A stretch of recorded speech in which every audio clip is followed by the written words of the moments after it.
Morning everybody. మనం theories of factor pricing అంటే ఉత్పత్తి కారకాల ధన సిద్ధాంతాల గురించి మనం డిస్కస్ చేసుకుంటున్నాం. అందులో ప్రధానంగా సహజ ఉత్పత్తి కారకమైన భూమి, తర్వాత శ్రమ, మూలధనము, వ్యవస్థాపన, ఈ 4 ఉత్పత్తి కారకాల యొక్క ప్రతిఫలాల గురించి ఆలోచించుకోవాలి. అందులో ఈ 4 ఉత్పత్తి కారకాల ప్రతిఫలాల గురించి మనం ఏమంటామంటే సాధారణంగా విద్యార్థులకి బాటకమని, వేతనమని, వడ్డీ అని, లాభం అని చెప్తూ ఉంటాం. కానీ డెఫినేషన్స్ విషయంలో చాలా సులువు. అది బాటకం అన్నాం అనుకోండి, ఎగ్జాంపుల్ ఏమిటి అంటే భూమి యొక్క సేవలను ఒక నిర్ణీత కాలం పాటు ఉపయోగించుకునేందుకు ప్రతిఫలంగా ఉపయోగించుకున్న వ్యక్తి అంటే కౌలుదారుడు భూస్వామికి చెల్లించే ప్రతిఫలమే బాటకము. అంటే ఇక్కడ ఇద్దరు ఉంటారు. ఎవరు? ఒకటి కౌలుదారుడు టెనెంట్, రెండు ఎవరంటే భూస్వామి అంటే ల్యాండ్ లార్డ్.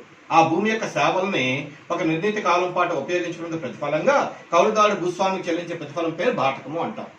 అలాగే వేతనం దగ్గరికి వచ్చేసరికి ఏమవుతుంది?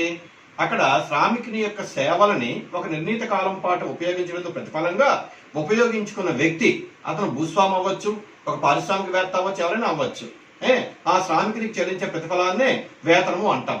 ఆ వేతనం ద్రవ్య రూపంలో ఉండొచ్చు లేదా వస్తు రూపంలో ఉండొచ్చు. అలాగే మూలధనం విషయంలో కూడా మూలధనం యొక్క ప్రతిఫలం వడ్డీ అంటాం మనం. మరి వడ్డీ అంటే ఏంటి? అప్పుగా తీసుకున్న ద్రవ్యాన్ని ఒక నిర్ణీత కాలం పాటు ఉపయోగించుకునేందుకు ప్రతిఫలంగా రుణగ్రహీత రుణదాతకు చెల్లించే మొత్తాన్నే మనం వడ్డీ అంటాం. అంటే ఇక్కడ ఇద్దరు ఉంటారు. ఎవరంటే బారోయరు, లెండరు. అంటే అప్పు ఇచ్చేవాడు, అప్పు పుచ్చుకునేవాడు. అప్పు ఇచ్చిన వ్యక్తి దగ్గర నుంచి అప్పు పుచ్చుకునే వ్యక్తి అతని దగ్గర తీసుకున్న ద్రవ్యాన్ని ఒక నిర్ణీత కాలం పాటు ఉపయోగించిన ప్రతిఫలంగా చెల్లించే మొత్తమే వడ్డీ అంటాం. అలాగే 4 ఉత్పత్తి కారకం ఏది అంటే వ్యవస్థాపన, ఆర్గనైజేషన్. మరి వ్యవస్థాపకుడు ఏం చేస్తూ ఉంటాడు? అనే ఉత్పత్తి కారకాలని సమన్వయపరచుకొని వాటి సహాయంతో ఉత్పత్తి చేసి వాటి యొక్క సేవలకు ప్రతిఫలాలు చెల్లించగా మిగిలిన మొత్తాన్ని తాను తీసుకుంటాడు. దాని పేరే లాభం. ఈ విధంగా 4 ఉత్పత్తి కారకాలు అంటే భూమి, శ్రమ, మూలధనము, వ్యవస్థాపన, ఈ 4 ఉత్పత్తి కారకాల ప్రతిఫలాలు అంటే బాటకము, వేతనము, వడ్డీ, లాభం, ఈ 4 ఉత్పత్తి కారకాల యొక్క ప్రతిఫలాలు ఏ విధంగా నిర్ణయించబడతాయనే విషయంలో ఆర్థికవేత్తలు అనేక రకాల సిద్ధాంతాలు ప్రతిపాదించారు. అందులో ఇవాళ మన మొదటి పాఠ్యాంశం ఏది అంటే బాటకము. ఈ బాటకంలో కూడా సాంప్రదాయ ఆర్థికవేత్తలకి, ఆధునిక ఆర్థికవేత్తలకి మధ్య కొంచెం తేడాలు ఉన్నాయి. అంచేత ఇవాళ మన పాఠం ఏమిటంటే క్లాసికల్ థియరీ ఆఫ్ రెంట్, దాన్నే సాంప్రదాయ బాటక సిద్ధాంతం అంటాం. తర్వాత నెక్స్ట్ లెసన్ ఏంటంటే ఆధునిక బాటక సిద్ధాంతం, మోడర్న్ ఎకనామిక్స్ కి చెప్పినవి. ఈ బాటక సిద్ధాంతాన్ని కొంచెం పెద్ద లెసన్ కాబట్టి 2 పాఠ్యాంశాలుగా విభజించి విద్యార్థులకు చెప్పడం జరుగుతూ ఉన్నది. అందులో మొట్టమొదటిది ఏంటంటే క్లాసికల్ థియరీ ఆఫ్ రెంట్. మరి డేవిడ్ రికార్డో పేరుతో ముడిపడి ఉంటుంది.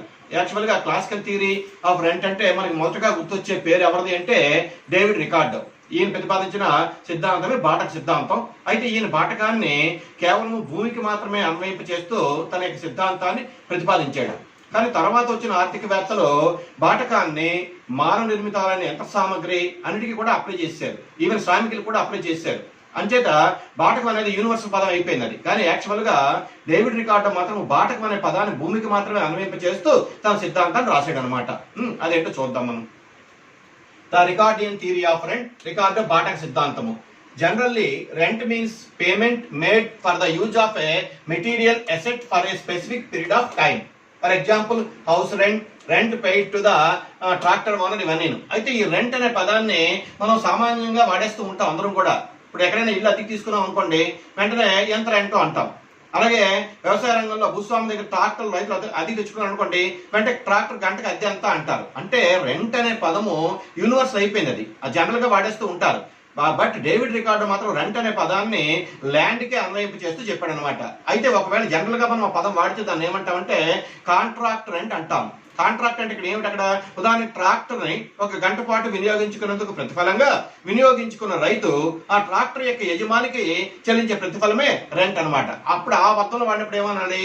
దాన్ని కాంట్రాక్ట్ రెంట్ అంటాం. అంటే కాంట్రాక్ట్ బాటకం, ఒప్పందపు బాటకము. ఎవరెవరికి ఒప్పందం? ఇక్కడ ఆ ట్రాక్టర్ తాలూకా యజమానికి, ట్రాక్టర్ ఉపయోగించుకున్న రైతుకి మధ్య జరిగిన ఒప్పందం. అంటే 1 గంటకో 2 గంటకో ఉపయోగించిన ప్రతిఫలంగా అతను ఎంతో కొంత మొత్తాన్ని చెల్లిస్తూ ఉంటాడు. దాన్ని మనం ఏమంటామంటే కాంట్రాక్ట్ బాటకము అంటాం. అలాగే మన ఇంటికి అద్దెకి దిగాం అనుకోండి, అందులో కూడా ఏంటంటే నెలకి ఎంత అద్దె లేదా సంవత్సరానికి ఎంత లీజ్ అని ఇలా చెప్తూ ఉంటాం మనం. కాబట్టి అలాంటి సందర్భంలో ఏంటంటే బాటకం అనే పదానికి ఉద్దేశం ఏంటంటే కాంట్రాక్ట్ బాటకము, ఒప్పందము బాటకము. కానీ డేవిడ్ రికార్డో మాత్రం బాటకాన్ని కేవలం ల్యాండ్ కి మాత్రమే అప్లై చేస్తూ తన సిద్ధాంతాన్ని రచించాడు అనమాట. అదే క్లాసికల్ థియరీ ఆఫ్ రెంట్. ఎందుకంటే ఈయన సాంప్రదాయ ఆర్థికవేత్త కాబట్టి దీన్ని క్లాసికల్ థియరీ ఆఫ్ రెంట్ అంటూ ఉంటాం. The classical theory of rent is associated with the name of David Ricardo. అంటే 1773-1823 మధ్యలో ఈయన సిద్ధాంతం. This theory applies only to land. This theory applies only to land.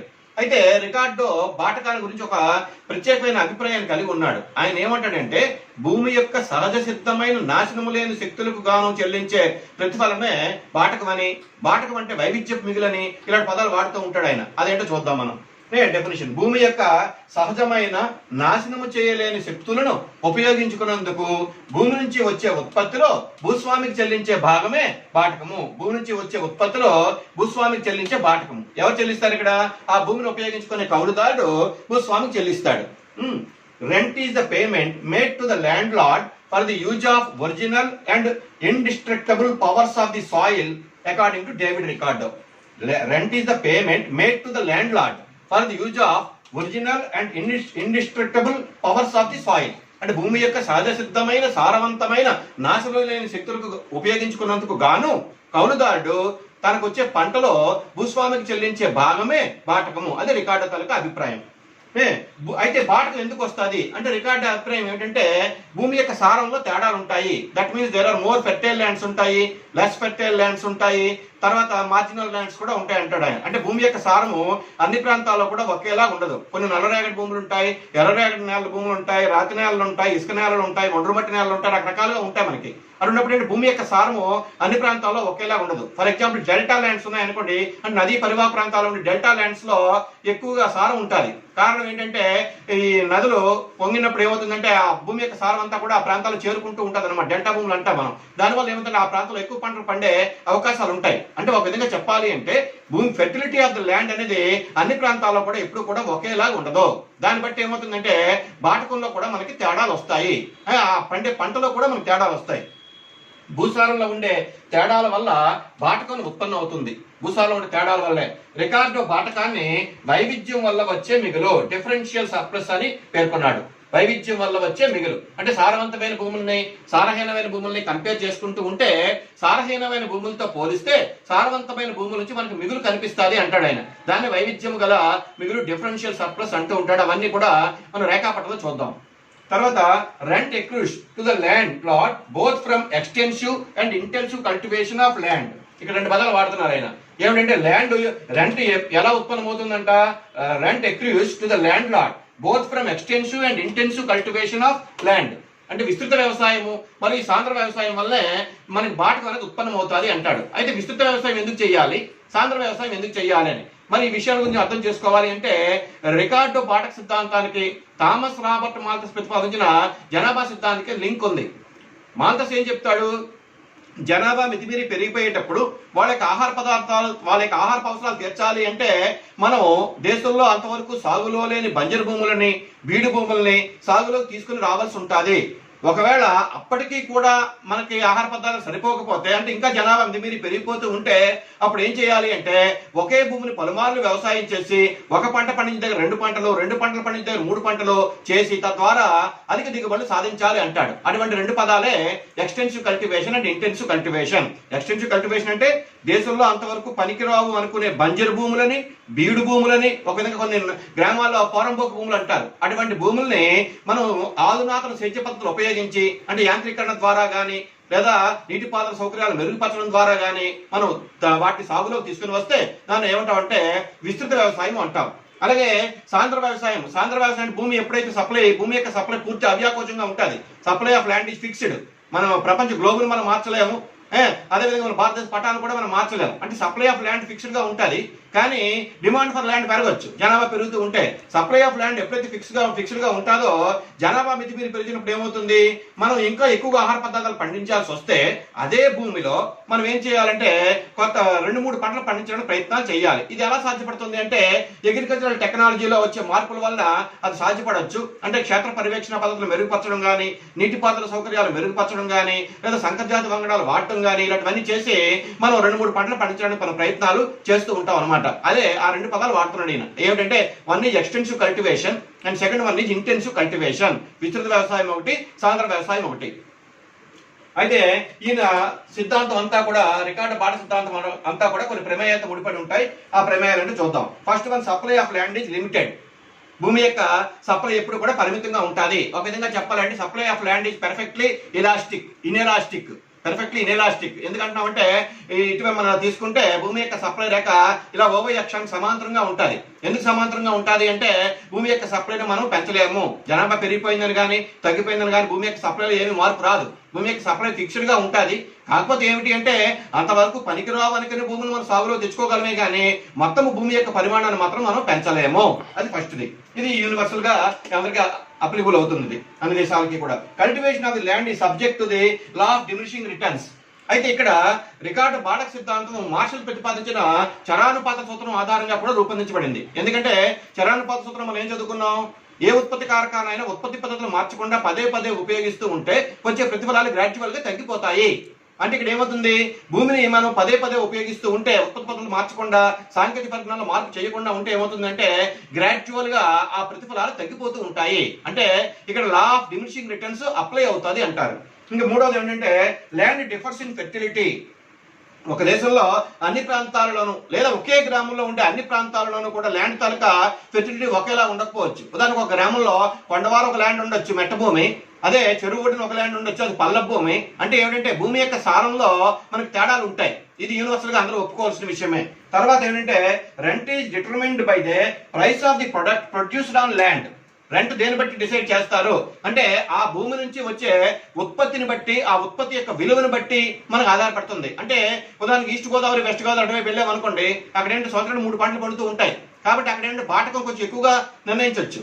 అదే మెట్ట ప్రాంతాల్లో ముఖ్యంగా విజయనగరం శ్రీకాకుళం జిల్లాలో దగ్గర ఏమిటంటే పెద్దగా ఉత్పత్తి రాదు, ఒకే పంట వస్తుంది. అక్కడ ఏమిటంటే బాటకం తక్కువగా ఉండొచ్చు. అంచేత ఏమిటంటే rent depends upon the price of the product from that land. అంటే ఆ భూమి నుంచి వచ్చే ఉత్పాదకం ఉత్పత్తి యొక్క ధర బట్టి కూడా బాటకం అనేది నిర్ణయించబడుతూ ఉంటుంది.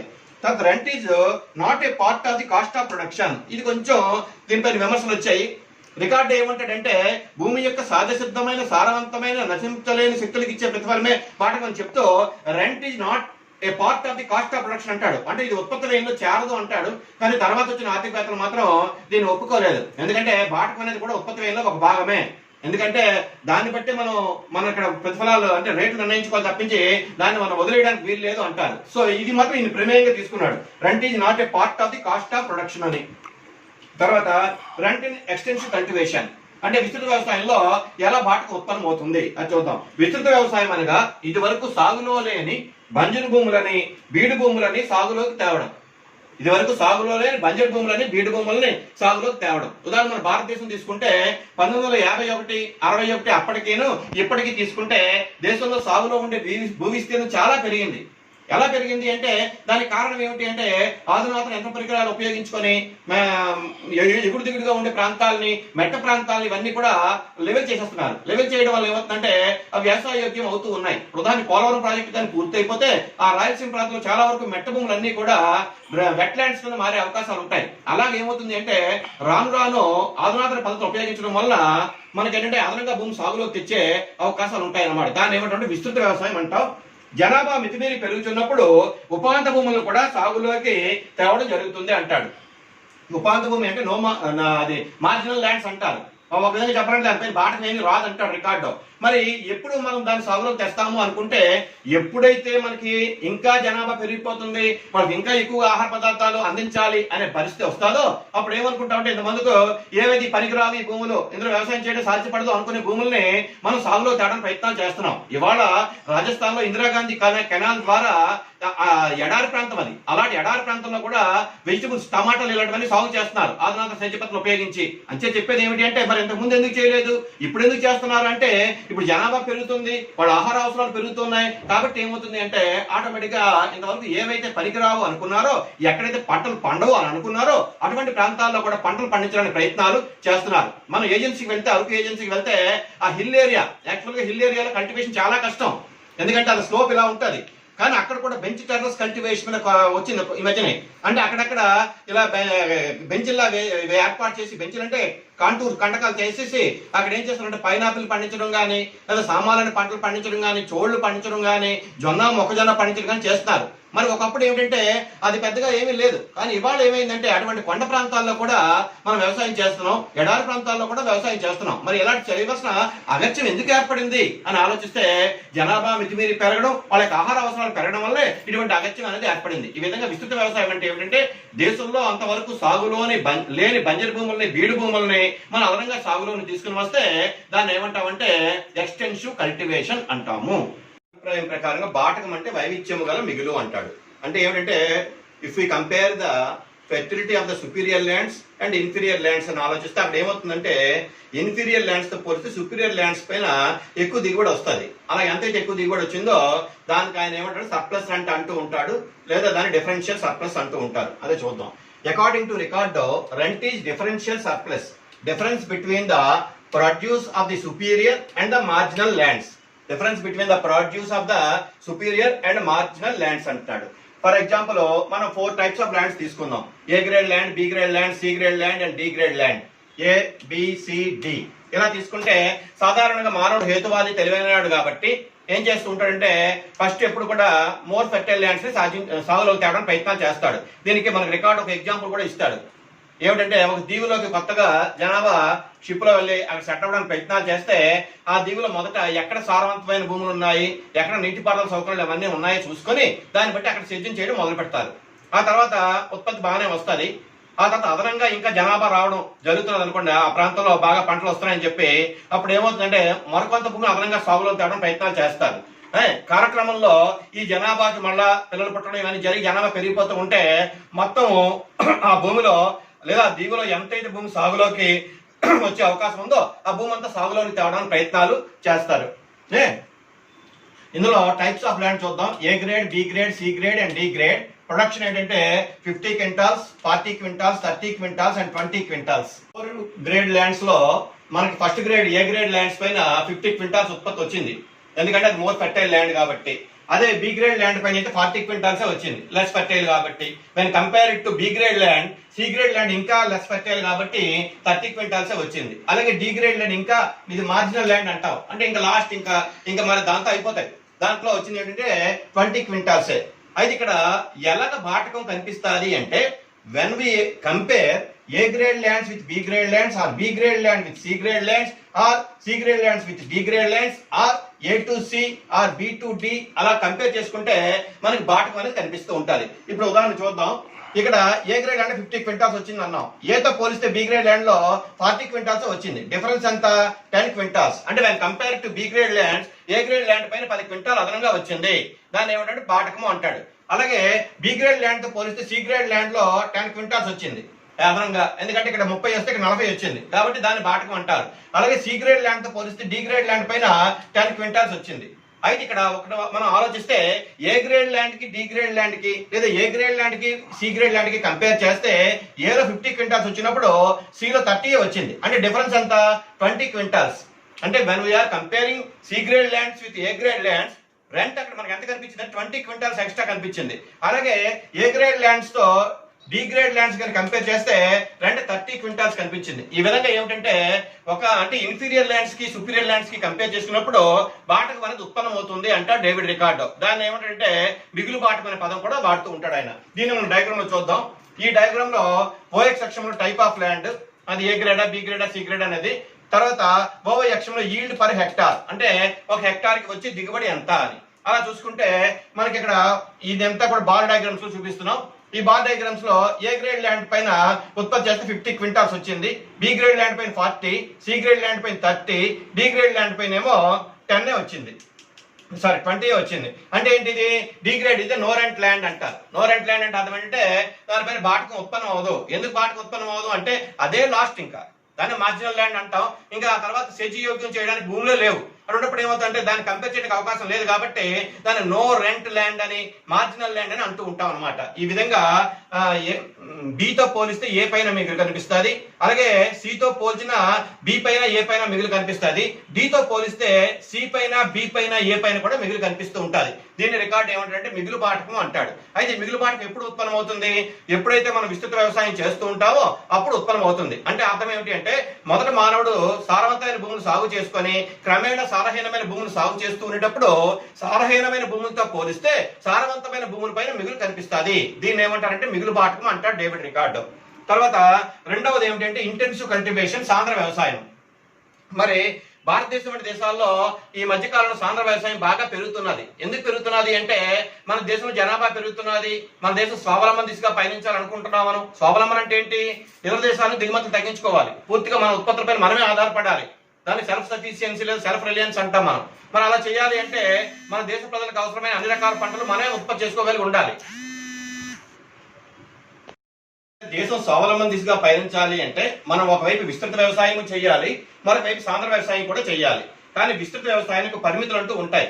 ఎందుకంటే దేశంలో ఎంత భూమి మనం సాగులో తెచ్చేయగలము? పర్యావరణ నిబంధనలు ఏం చెప్తున్నాయంటే ప్రతి దేశంలోనూ కూడా 1/3 అడవులు ఉండాలి అంటున్నాయి. మరి భారతదేశంలో 328 మిలియన్ హెక్టార్ల భూమిలో 1/3 అడవులు ఉండాలి అంటే సుమారు 100 మిలియన్ హెక్టార్లు ఏమో అడవులను తీసేస్తే మిగతాదైనా మనం చేయగలం. అందులో మళ్ళా కొండ ప్రాంతాలు, ఎడారి ప్రాంతాలు ఇవన్నీ కూడా ఉంటాయి. అంచేత విస్తృత వ్యవసాయానికి అవకాశాలు పరిమితం అయిపోతున్నాయి. అదే కాకుండా ఇంకోటి ఏంటంటే అర్బనైజేషన్ జరిగేటప్పుడు రాను రాను వ్యవసాయ భూములు కూడా ఇళ్ల స్థలాల కింద, పరిశ్రమల కింద మారిపోతూ ఉంటాయి. మనం చూస్తున్న ముంబై నగరం ఎలా విస్తరించిందో, అలాగే విశాఖ ఎలా విస్తరిస్తుందో చూస్తున్నాం. ఎప్పుడైతే నగరాలు విస్తరిస్తూ ఉంటాయో ఆ సెమీ అర్బన్ లేదా సబర్బన్ ఏరియాస్ అన్ని కూడా వ్యవసాయం చేసే భూములన్నీ కూడా నాన్ అగ్రికల్చర్ రీజన్స్ కింద మారిపోతూ ఉంటాయి. అంటే ఏంటంటే విస్తృత వ్యవసాయానికి పర్యావరణ నిబంధన ప్రకారం మనం పెంచలేము. రెండోది ఏమిటి అంటే ఈ అర్బనైజేషన్ జరిగేటప్పుడు ఆటోమేటిక్ గా అదనంగా మన భూమిలో సాగులోకి తేడానికి అవకాశాలు లేవు. మరి ఇలాంటప్పుడు ఎలాగ ఆహార పదార్థాల ఉత్పత్తి పెంచగలము అని మనం ఆలోచిస్తే మనకు మార్గం ఉంది. అదే ఆ మార్గం ఏది అంటే సాంద్ర వ్యవసాయము. అంటే ఒకే భూమిని పలుమార్లు వ్యవసాయం చేయడం. అయితే పలుమార్లు వ్యవసాయం చేయగలమా అని చెప్పేసి సంవత్సరం 100 పంటలు పండించగలమా ఒకే భూమి పైన అంటే సాధ్యం కాదు. ఎందుకంటే పంటలు అనేవి ఋతువులపైన ఆధారపడి ఉంటాయి కాబట్టి మాక్సిమం 3 క్రాప్సే. ఎందుకంటే వరి ఉన్నది అనుకుంటే అది ఎప్పుడో ఒక 10-20 సంవత్సరాల కింద 6 నెలల పంట, ఇవాళ ఏమో 120 రోజులు పంట వచ్చేస్తుంది. అలా లెక్కేసుకుంటే సంవత్సరంలో మనం మాక్సిమం 2-3 పంటలు పండించగలం. కాబట్టి ఇక్కడ మనం ఏం చేయగలము అంటే ఇంతవరకు ఏదైతే ఒక పంట పండే ప్రాంతం ఉన్నదో దాంట్లో 2-3 పంటలు పండించడానికి మనం ప్రయత్నాలు చేయాలి. అలా జరగాలి అంటే ఎప్పుడు సాధ్యపడుతుంది అంటే ఆ ప్రాంతంలో నీటిపారుదల సౌకర్యాలు మెరుగుపరచాలి. రెండోది ఏమిటంటే క్షేత్ర పర్యవేక్షణ పద్ధతులు మెరుగుపరచాలి, ఆధునాతన యంత్ర పరికరాలు ఉపయోగించాలి. ఇవన్నీ చేస్తే ఆటోమేటిక్ గా ఆ ప్రాంతంలో మనం ఎక్కువ దిగుబడులు సాధించవచ్చు, ఎక్కువ 2-3 పంటలు పండించే అవకాశాలు ఉంటాయి అన్నమాట. దాన్ని మనం ఏమిటంటే సాంద్ర వ్యవసాయము అంటాం. జనాభా అధికంగా పెరుగుతున్నప్పుడు సాగు భూమికి కొరత ఏర్పడి సాంద్ర వ్యవసాయం అమల్లోకి వస్తుంది. ఒకే భూమిని పలుమార్లు వ్యవసాయం చేసి 2-3 పంటలు పండించడాన్నే సాంద్ర వ్యవసాయం అంటాం. ఒకే భూమిని పలుమార్లు వ్యవసాయం చేసి 2-3 పంటలు పండించడాన్నే ఇంటెన్సివ్ కల్టివేషన్ అంటాం. Intensive cultivation means applying more and more doses of labor and capital on the same land. అంటే ఏంటంటే మనం సాంద్ర వ్యవసాయం చేసినప్పుడు ఏమవుతుంది అంటే వ్యవసాయ రంగం పైన క్షీణ ప్రతిఫల సూత్రాలు అన్వయించబడుతూ ఉంటాయి కాబట్టి మనం అదనంగా అంటే రెండో పంట, మూడో పంట పండించినప్పుడు మనం ఎక్కువగా ఉత్పత్తి వ్యయం చేయాల్సి ఉంటుంది అనమాట. ఉత్పత్తి వ్యయం పెరుగుతూ ఉంటుంది. ఎందుకంటే భూమి యొక్క సారం తగ్గిపోయే ప్రమాదం ఉంటుంది అంటాడు ఆల్ఫ్రెడ్ మార్షల్ చరణ్ పాల్ సూత్రంలో. కాబట్టి ఇక్కడ ఏమవుతుందంటే more and more doses of labour and capital వాడాలి. అంటే ఒక విధంగా చెప్పాలంటే ఉత్పత్తి వ్యయం పెరుగుతూ ఉంటుంది అనమాట రెండో పంటకి, మూడో పంటకి. The yield due to successive doses of labor and capital goes on diminishing till a stage is reached when the cost of the final dose is just equal to the price of the yield it gives rise to. అంటే ఇక్కడ ఏమవుతుందంటే చివరికి వచ్చేసరికి ఏమవుతుంది, మనం పెట్టే ఉత్పత్తి వ్యయంకి ఆ ఉత్పత్తి వ్యయం కాకుండా ఆ పంట నుంచి వచ్చే రాబడికి సమానం అయిపోతాయి. ఉదాహరణకు ఎకరానికి సాగు చేయడానికి మనకు ఉత్పత్తి వ్యయం 20,000 ఖర్చు అయింది అనుకుందాం. అదే మార్జినల్ అంటే మూడో పంట దగ్గరికి వచ్చేసరికి ఏమవుతుంది అంటే ఆ పంటని అమ్మడం ద్వారా వచ్చే రాబడి కూడా ఆ 20,000 ఉంటుంది. అంటే అక్కడ ఏమవుతుంది, the value of the product and the cost of production రెండు కూడా ఈక్వల్ అయిపోతూ ఉంటాయి అన్నమాట. అలా ఎందుకు జరుగుతుంది, కారణం ఏంటి అంటే అది క్రమక్షీణ ఉపాంత ప్రతిఫల సిద్ధాంతము అన్వయించబడమే అంటాడు ఆల్ఫ్రెడ్ మార్షల్. ఆ విషయాన్ని డేవిడ్ రికార్డ్ కూడా పరిగణలోకి తీసుకున్నాడు అనమాట.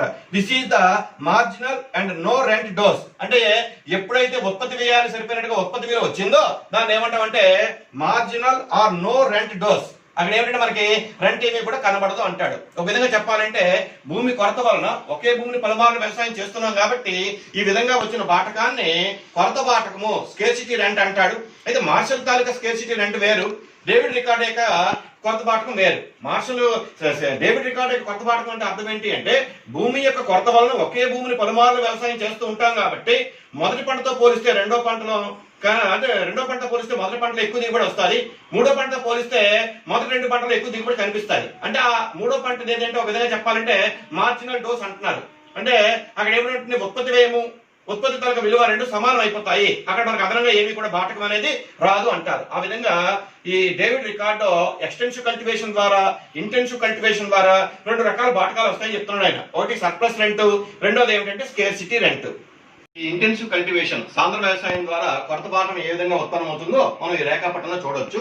ఈ రేఖాపటంలో OX అక్షంలో లేబర్ అండ్ క్యాపిటల్, అంటే ఒక విధంగా చెప్పాలంటే ఉత్పత్తి వ్యయం తీసుకున్నాం. Y అక్షంలో ఈల్డ్ పర్ హెక్టార్, అంటే హెక్టార్ వచ్చే దిగుబడి తీసుకున్నాం. మనం దిగుబడి తీసుకుంటే ఇందులో ABCD అని మనం అలా వేసాం. ఇక్కడ ఏమవుతుంది అంటే ఫస్ట్ పార్ట్ లో అంటే ఏ దగ్గరికి వచ్చేసరికి ఫస్ట్ క్రాప్ అంటే మొదటిసారి ఉత్పత్తి వ్యయం గురించి ఆలోచించేసరికి ఉత్పత్తి వ్యయం కన్నా ప్రొడ్యూస్ ఎక్కువగా వస్తుంది. దానివల్ల ఏంటంటే ఇక్కడ మనకి మిగులు కనిపిస్తుంది. అలాగే రెండో దాంతో పోలిస్తే ఇక్కడ ఇంకా దీంతో పోలిస్తే ఇక్కడ ఎక్కువ కనిపిస్తుంది. అలాగే మూడో దాంతో పోలిస్తే ఇంకా ఎక్కువ కనిపిస్తూ ఉంటుంది. కానీ ఇక్కడికి వచ్చేసరికి ఏమవుతుంది అంటే ఎంత ఉత్పత్తి వ్యయం అవుతాదో అంతే దిగుబడి వస్తుంది, అంతే వాల్యూగా దిగుబడి వస్తుంది. దీన్ని ఏమంటారంటే మార్జినల్ డోస్ అంటారు. అంటే ఒక విధంగా చెప్పాలి అంటే మనం ఒకే భూమిని పలుమార్లు వ్యవసాయం చేసినప్పుడు రాను రాను ఏమవుతుందంటే ఉత్పత్తి వ్యయానికి సరిపోయిన దిగుబడి వస్తుంది తప్పించి అంతకన్నా ఎక్కువగా దిగుబడి రాదు. కానీ మొదట్లో ఏమవుతుందంటే ఉత్పత్తి వ్యయం కన్నా ఎక్కువ విలువైన దిగుబడి వస్తుంది. దానివల్ల మనకి బాటకం కనిపిస్తుంది. అలా రాను రాను ఏమవుతుంది, భూమిపైన చరానుపాత సూత్రం అన్వయించబడడం వల్ల రాను రాను ఉత్పత్తి వ్యయానికి సరిపోయినట్టుగానే దిగుబడి వస్తుంది. అన్నప్పుడు దాన్ని ఏమంటామంటే మార్జినల్ డోస్ అంటాం. ఈ విధంగా మన సాంద్ర వ్యవసాయం ద్వారా కొరత బాటకం ఎలా ఉత్పన్నం అవుతుందో ఈ రేఖాపటంలో చూడడం జరిగింది. అయితే డేవిడ్ రికార్డ్ యొక్క బాటక సిద్ధాంతానికి తర్వాత వచ్చిన ఆధునిక ఆర్థికవేత్తలు, ముఖ్యంగా మార్షల్, ముఖ్యంగా జోన్ రాబిన్సన్, వీళ్ళందరూ కూడా చాలా తీవ్రంగా విమర్శలు చేశారు. ఏమిటి ఆ విమర్శలు చూద్దాం.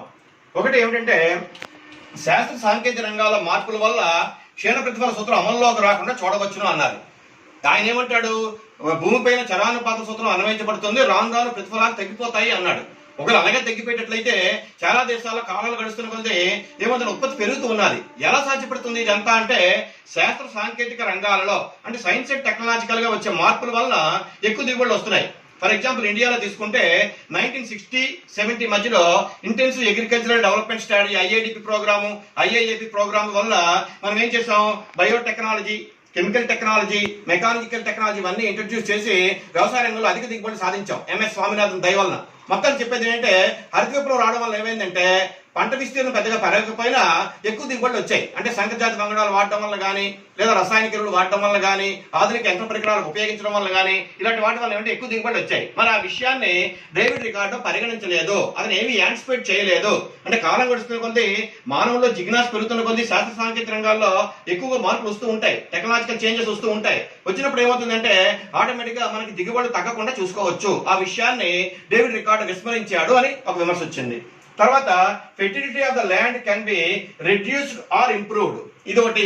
ఆయన ఏమంటాడంటే భూమి యొక్క సారము రాను రాను తగ్గిపోద్ది అంటాడు. కానీ ఆధునిక ఆర్థికవేత్తలు ఏమంటారంటే we can improve or we can reduce the fertility of the land. For example భూమి పైన ఏమైనా క్షారానికి సంబంధించిన ఏమైనా పనులు చేపెట్టామనుకోండి, అటువంటి భూమి యొక్క సారం తగ్గిపోవచ్చు. విపరీతంగా రసాయనిక ఎరువులు ఉపయోగించిన ఏం చేసి తగ్గిపోవచ్చు. అంటే భూమి యొక్క సారం తగ్గొచ్చు, భూమి యొక్క సారాన్ని పెంచే ప్రయత్నాలు కూడా చేస్తున్నాం మనం. భూమి యొక్క సారాన్ని పెంచడానికి మనం ఏం చేస్తామంటే సేంద్రీయ పద్ధతులు వాడుతున్నాం, ఆర్గానిక్ వెన్యూస్ వాడుతున్నాం. అంటే భూమి యొక్క సారం ఎప్పుడు తగ్గిపోతుంది అనుకోవడానికి వీలు లేదు. అంటే మానవుడు తన యొక్క తెలివితేటలతో భూమి యొక్క సారాన్ని పెంచగలడు, తన యొక్క ఏంటంటే అత్యాశతో భూమి యొక్క సారాన్ని తగ్గిపెట్టేట్టు కూడా చేస్తున్నాడు. ఎలాగంటే విపరీతంగా రసాయనిక ఎరువులు వాడడం వల్ల భూమి యొక్క సారం అనేది రాను రాను తగ్గిపోయే ప్రమాదం కూడా ఉంటుంది. అంటే రెండు జరుగుతాయి. Fertility of the soil can be increased are it can be reduced. కానీ ఆయన ఏమంటే ఎప్పుడు కూడా భూమి యొక్క సారం తగ్గిపోతుందని మాట్లాడేది తప్పించి దాన్ని ఎలా పెరుగుతుందనే విషయాన్ని ఆయన చెప్పలేదు అని ఒక విమర్శ వచ్చింది. తర్వాత rent arises not because of the fertility of the land but because the land is scarce in relation to demand. అసలు రెంట్ ఎలా ఉత్పన్నం అవుతుంది డేవిడ్ రికార్డ్ ఏమంటాడు, భూమి యొక్క సారంలో తేడాల వల్ల దాని వైవిధ్యం మిగిలిన పదం వాడాడు ఆయన. భూమి యొక్క సారంలో తేడాలు అంటే superior lands, inferior lands, marginal lands ఉంటాయి, ఆ సారంలో తేడాల వల్ల బాటకం వస్తుందని ఆయన చెప్పాడు. కానీ ఆధునిక ఆర్థికవేత్తలు ఏమంటున్నారంటే బాటకం ఎందుకు ఉత్పన్నం అవుతుంది అంటే సప్లై ఆఫ్ ల్యాండ్ కి డిమాండ్ ఫర్ ల్యాండ్ కి మధ్య ఉండే తేడాల వల్లనే బాటకం అనేది ఉత్పన్నం అవుతుంది. అంటే భూమి యొక్క సప్లై పూర్తి అవ్యాకోచంగా ఉంటుంది, కానీ జనాభా మితి మీరు పెరుగుతున్నప్పుడు డిమాండ్ పెరగడం వల్ల భూమి యొక్క బాటకం పెరగచ్చు. ఉదాహరణకు ఒక గ్రామంలో ఒకే ఒక భూస్వామి చాలా మంది అంటే కొంతమంది కౌలుకి ఇవ్వడానికి సిద్ధంగా ఉన్నాడు, మిగతా ఎవరు కూడా కౌలుకి ఇవ్వడానికి సిద్ధంగా లేరు. అటువంటిప్పుడు ఏంటంటే అంతకుముందు ఏమిటంటే పండిన పంటలో 40% 60% అంటే కౌలుదారుడేమో 40%, తర్వాత భూస్వామి ఏమో 60%, అలాగా ఎగ్జాంపుల్ అనుకుందాం. కానీ కౌలుదారులకి సంఖ్య పెరిగి ప్రతి వాళ్ళు కూడా మాకు కావాలని కౌలుదారులు అందరూ కూడా భూస్వామి చుట్టూ తిరిగితే భూస్వామి ఏం చేస్తాడంటే నాకు 70% వాటా ఇవ్వండి, మీకు 30% వాటా ఇస్తాను, లేదా నాకు 75 ఇవ్వండి, మీకు 25 ఇస్తాను అంటాడు. అంటే అక్కడ ఏం జరుగుతుంది, భూమికి ఎప్పుడైతే డిమాండ్ పెరిగిందో ఆటోమేటిక్ గా అతను బాటకాన్ని ఎక్కువగా తీసుకోవడానికి ప్రయత్నం చేస్తున్నాడు. కాబట్టి ఆధునిక ఆర్థికవేత్తలు ఏమంటారంటే rent is determined by the supply of land and the demand for land, not because of the fertility of the land అని చెప్తున్నారు. తర్వాత Ricardo fail to anticipate the role of technology. అది చెప్పాను మీకు, Ricardo fail to anticipate the role of technology. ఎందుకంటే రాను technological changes వస్తూ ఉంటాయి కాబట్టి ఆ విషయాన్ని అతను విస్మరించాడు, అదొక విమర్శ ఉంది. తర్వాత accessibility of the land. Accessibility of the land ఒక విధంగా ఇక్కడ సిచ్యువేషన్ రెంట్ అనే ఒక పదం ఉంది.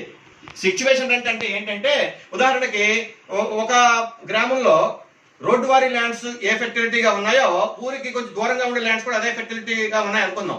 కానీ రోడ్డు వారీగా ఉండే ల్యాండ్స్ కి ఎక్కువ రెంట్ వచ్చే అవకాశం ఉంటాయి, మల్టిపుల్ యూజెస్ ఉండడం వల్ల. దూరంగా ఉండే ల్యాండ్స్ కి ఏమో తక్కువగా ఉంటాయి, ఎందుకంటే దూరంగా ఉండే ల్యాండ్ కి అక్కడ నుంచి మనం ఉత్పత్తి తెచ్చుకోవడానికి ట్రాన్స్పోర్ట్ కాస్ట్ ఇవన్నీ అవుతూ ఉంటాయి. కాబట్టి అక్కడ రెంట్ కానీ కంపేర్ చేస్తే ఏమవుతుంది అంటే దూరంగా ఉండే ల్యాండ్ పైన మనకి రెంట్ తక్కువగా వస్తుంది, అదే దగ్గరగా ఉండే ల్యాండ్ పైన ఏమో రెంట్ ఎక్కువగా కనిపిస్తుంది. దాన్ని ఏమంటారంటే సిచ్యువేషన్ రెంట్ అంటూ ఉంటారు. ఆ విషయాన్ని కూడా డేవిడ్ రికార్డో పెద్దగా పట్టించుకోలేదు. మొత్తానికి చెప్పేది ఏమిటంటే డేవిడ్ రికార్డో బాటక సిద్ధాంతం అనేది ఆధునిక ఆర్థికవేత్తలందరికీ కూడా ఒక రకంగా చెప్పాలంటే మేలుకొలుపు లాంటిదే. ఎందుకంటే రెంట్ గురించి మొట్టమొదటి ప్రస్తావించింది ఈయనే. తర్వాత ఆల్ఫ్రెడ్ మార్షల్, శ్రీమతి జోన్ రాబిన్సన్ వీళ్ళందరూ కూడా కొత్త కాన్సెప్ట్ అని చెప్పి ఈ బాటకం అనే పదాన్ని అన్ని ఉత్పత్తి కారకాలు కూడా అన్వయింపు చేశారు. మనం రెండో భాగంలో మార్షల్ ప్రతిపాదించిన స్కేర్సిటీ రెంట్, తర్వాత జోన్ రాబిన్సన్ ప్రతిపాదించిన ట్రాన్స్ఫర్ ఎర్నింగ్స్ లేదా బదిలీ చేయడంలో అవకాశం వేయాలి భావాలన్నీ కూడా మనం చూద్దాం. తర్వాత నా ఛానల్ సారథి రావు చాలా మంది చేస్తున్న పొరపాటు ఏమిటంటే ఎస్ క్యాపిటల్ కొట్టడానికి బదులుగా స్మాల్ కొడుతున్నారు. SARADHI సారథి RAO. ఆ ఎస్ క్యాపిటల్ కొట్టాలి. నా ఛానల్లో మీరు లెసన్స్ చూడాలనుకుంటే ఈ లెసన్స్ అన్ని కూడా మొత్తం మైక్రో ఎకనామిక్స్ అన్ని కోర్ సబ్జెక్ట్స్ అన్ని కూడా మీకు JL ఎగ్జామినేషన్స్ కి, DL ఎగ్జామినేషన్స్ కి, నెట్ కి, సెట్ కి అన్నిటికీ కూడా ఉపయోగపడతాయి. ప్రస్తుతం డిగ్రీ విద్యార్థులకి, PG విద్యార్థులకు కూడా ఉపయోగపడతాయి. మీకు నా ఛానల్ నచ్చితే సబ్స్క్రైబ్ చేయండి, తర్వాత బెల్ ఐకాన్ పైన క్లిక్ చేయండి. Thank you one and all.